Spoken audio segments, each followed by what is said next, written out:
আমরা গোপন সংবাদের ভিত্তিতে জানতে পারি যে এখানে পরিত্যক্ত অবস্থায় তেজগাঁ রেল স্টেশনের পাশেই সাউন্ড গ্রেনেড বা এই জাতীয় কিছু একটা ব্যাগের ভিতরে কিছু দেখা যাচ্ছে, সেটা আমরা এখনো খুলিনি। এটা দেখা যাচ্ছে এই সংবাদের ভিত্তিতে আমরা এসে এটাকে ঘেরাও করে রেখেছি এবং আমরা ডিবিকে খবর দিয়েছি। ডিবি এসে বুম ডিসপোজাল যে ইউনিট, এই বুম ডিসপোজাল ইউনিট এসে এটা বাকি ব্যবস্থা নেবে। তো প্রাথমিকভাবে মনে হচ্ছে যে এটা কেউ হয়তো ফেলে রেখে গেছে। এটা আমার মনে হচ্ছে যে 5ই আগস্টের যেই অভ্যুত্থান, ওই অভ্যুত্থানের সময় যারা লুটতরাজ তারা এই জিনিসগুলি হয়তো বিভিন্ন থানা থেকে লুট করে নিয়ে গিয়েছিল এবং এটার কোনো উপায়ান্তর না দেখে রেল স্টেশনের এই পরিত্যক্ত অবস্থা এখানে ফেলে রেখেছে। তো আমরা এটার প্রাথমিক অনুসন্ধান শুরু করে দিয়েছি, আমরা পরবর্তীতে এটা যথাযথ ব্যবস্থা গ্রহণ করবো।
না একবারে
পাবলিক শো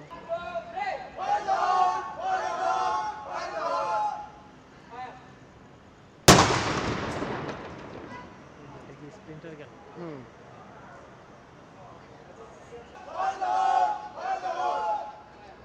তো ভালো আইডিয়া আছে, এটা আরো বেশি সাবজেক্ট ওয়ার্ড, এটা একটা সাউন্ড হবে বড় কিছু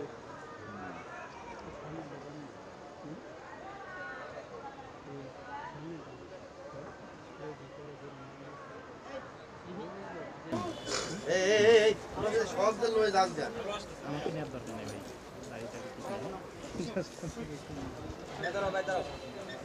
এইটা হাতে কারাই তোমরা পরিচয় নারায়ণ